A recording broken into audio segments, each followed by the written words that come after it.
Welcome to the GCN Tech Clinic, where Alex and I aim to answer your bike tech maintenance-related questions. As ever, you can submit your questions down below in the comments section using the hashtag askgcntech, and we'll do our best to answer as many of them within the allotted time. Although, what's not usual is this week we're in the Bassano clubhouse in Bassano del Grappa. It's Tech Clinic on tour. Yeah. Right. Let's not waste any Italian time. No. Let's do this. First question is from the old grey dude. They say, after having DNF'd a number of time trials due to punctures, I've decided to upgrade to a tubeless setup and intend to belt and braces it with Vittoria airline inserts. My question is, will these inserts cost me any of the performance gains that the tubeless gives me? Many thanks, Phil. My first question is, where are you doing time trials? Yeah. That you're getting punctures all the time. I'm like, what are you doing them on gravel? Like, what is the... Anyway, I love the fact that we've added a question in to Phil. Yeah. I mean, I do time trials week in, week out. In the last 3 years, I've had one time trial where I got a puncture. One. Perhaps it's a combination of the time trial courses that you ride in, the surfaces, obviously, presumably more prone to getting punctures, but also perhaps where you're riding within the road. Are you riding like right in the gutter where all the rubbish and stuff is? That can help you out. For time trialing, I wouldn't use an airliner. It's going to slow you down. You don't need it. Yeah. If you've already got added puncture protection from a tubeless system, that is going to sort most things out where you have a problem. The only time where you'd maybe consider using something like that would perhaps be if you were doing, a 12-hour or a 24-hour. But even then, the rolling resistance gains add up, penalties add up so much, I wouldn't want to do it. Well, I want to say we're missing a fairly key point here. Like, an airliner system is only helping you out if you've got a puncture. And then it helps mean that you can actually still ride the bike a little bit more. It's not actually stopping punctures. Yeah. So, it's really more of a get out of jail problem if you had a puncture and you can keep riding your bike a little bit. I just wouldn't go airliners. No. If I was riding on Roubaix cobbles or gravel, yeah. But for time trialing, no. Okay, so no from me, Phil. I think you're best off using a good quality tyre and using a good quality tubeless sealant. Yep. Jobs are good at. Next question over to you. From Albeit, who says, I'm a reasonably fit 54-year-old, and as well as longer solo rides, I usually ride weekly with a small group of cyclists for a short, speedy, flowing ride, usually about 30 kilometres on a weekday evening. I seem to have hit a plateau with my speed and max out at about 28.5 kilometres an hour. Average for these rides. Do you have any advice on things that I can do to get the average up? My aim is to hit 30 kilometre an hour average, which I reckon is pretty good for an old bloke. I ride a Focus KO with Shimano on it. Well, I'm going to say you've got a couple of different ways to try to approach this problem. Do you, A, look at simply improving your equipment? Do you, B, look at improving your position on the bike to make it more efficient and more aerodynamic? Or do you, C, look at simply trying to improve your fitness so you can ride at a higher power, which means you're going to ride faster? Or do you do a bit of everything? Yeah, I was going to say that's D. That's D. Yeah, a bit of all of it. I mean, my approach has always been to do all of it. Yeah. Try and just focus on everything and do everything. In terms of the low-hanging fruit of the biggest equipment gains, the easiest things, as we always say, is tyres and tubes. And if you optimise a bunch of this stuff, like tyres and inner tubes and the rolling resistance there, that's a big chunk, and that's an easy one to do. But then also things like the pressure of those tyres. I think our recent video that we did at Silverstone, if you've not seen that, check it out. But it really did show how important getting the right tyre pressure is. And things like the Silka calculator online are free and a great resource.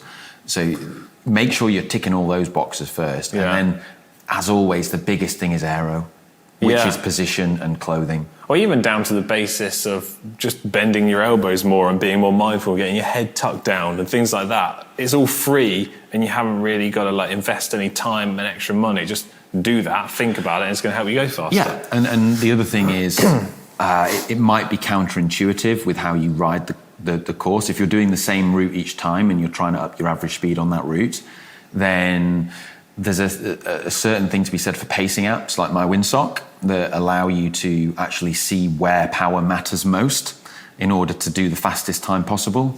And it's often quite counterintuitive, but you can often find yourself actually being able to freewheel on certain descents and you're not actually losing time, but you're saving a load of energy that then you can really deploy on a hill where you would ordinarily be going quite slow. There's some really good points. I think if you take a little bit of that from all of the areas that we discussed, I think you can easily expect to get over 30k an hour average. If 28.5 is your benchmark, there's scope for a lot of improvement there. 100%. Okay, next question is from Caden. They say, I recently bought my first ever carbon bike, a Velo R+1. Viello. Yeah, sorry. They're nice, these. I've seen them at Eurobike before. Very nice. And they said they're loving it. I am, however, scared to death of putting it onto the tow bar mounted bike rack for fear of damaging the frame and wheels. Do we have any advice about how tight they should be clamping the bike rack onto the bike and also the straps around the wheels?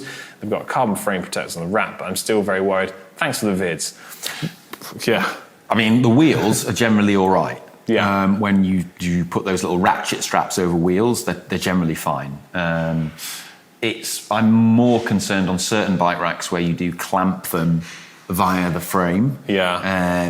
It's particularly ones that clamp onto carbon top tubes and down tubes because they're not designed to be clamped there. Yeah. So you want it to be very light, just holding it on kind of thing. And also, don't be afraid to get out some microfiber towels or something and just put them in between the clamp area just to soften it a little bit and dampen it a little bit. I'm going to say you've got two different types of approaches to take here. One is a way of protecting the surface finish. Like structurally, your wheels are more than fine to have those clamps around them, but you don't want to scratch the wheels up. Yeah. So like a cloth or something. A little soft microfiber cloth is perfect. Yeah. A little section of inner tube over the strap maybe of the wheels. Yeah, You've got that.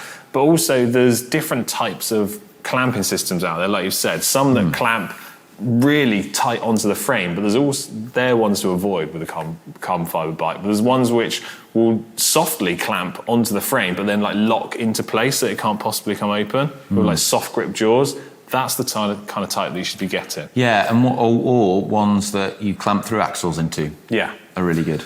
Yeah, because that's where it's designed to be clamped. Yeah, I think like lots of things, look for like a tried and tested, more premium brand. It means you're more likely to get a product that's more suitable. But overall, my choice, if I have a choice, is always to put a bike inside the vehicle. Yeah, that's a good point. We actually take the wheels off. We've got a video showing you how to do it. We actually travelled back and to the London to Brighton big charity bike ride we did last week with the bikes on a tow bar mounted rack. Yep, absolutely and we fine. had no problems whatsoever. Yeah. There you go. Over to you for the next question. It's from Isaac, who says, "Hi GCN, how should I clean and maintain a wax chain?" We get this question all the time, like every week. We've done loads of videos on it. So yeah, we'll post some links. Check out the videos. There's loads of different ways to do it. Do you know what my easiest, quickest method is? Hot water. Hot water. Hot water. It's the beauty of it. Melt everything off. Yep. Jobs are good. Robert Katakura 5118 next. Can a wax chain give a false reading on my chain checker? How do I mitigate that error? Good question. Two questions there. It's a good question. Yeah, I believe it can. So a freshly waxed chain, in theory, the idea is that the wax is flowing into all of the little gaps between the links, pins, the rollers, and therefore if you then were to put a chain checker in, you're not getting a true reading of the wear rate of the chain because the wax has filled those gaps up. Yeah. So, and also the external surface wax as well. So I would say if you want to use a chain checker on a wax chain, wait till you've used it and it's probably at the point of being ready to be re-waxed. Yeah, I mean, well, I think the honest answer is that's speculation. That's my theory on this. That's our work, that's our hypothesis, but we don't know because it's, as far as we know, it's not been, someone's not tested this. So more investigation is required. But I think it's a good question, and I think the sensible thing to do would be to measure your chain before you re-wax it. Yeah, I tell you who would love and potentially have an answer for this is Adam at Zero Friction Cycling. Yeah. It would surprise me if he doesn't know the answer to this already. Yeah. So Adam, please write the comments and let us know the answer.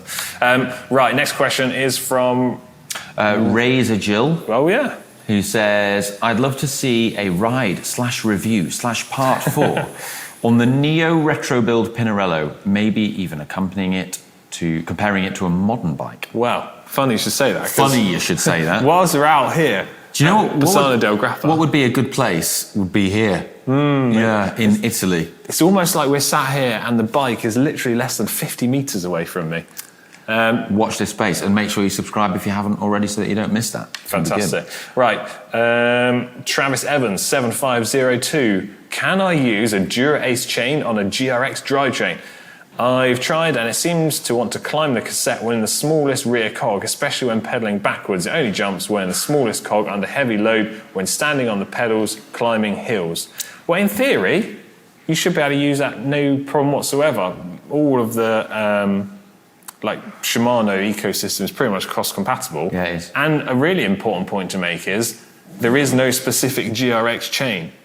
No. It doesn't exist. So you've either got the 12 speed or 11 speed. 12 speed, 11. You've got the option of going down the mountain bike or road chain route. I think it sounds like this problem is more to do with a setup problem more than the chain specifically. Yeah. You're trying to put a new chain on a worn cassette. And essentially, when the chain is in that smallest sprocket, it is at an extreme angle. Therefore, it's never going to run at its optimum, is it? Yeah. And we've got just time for one more question this week. Yeah. Sorry about that. Yeah. It's from family account email 9111.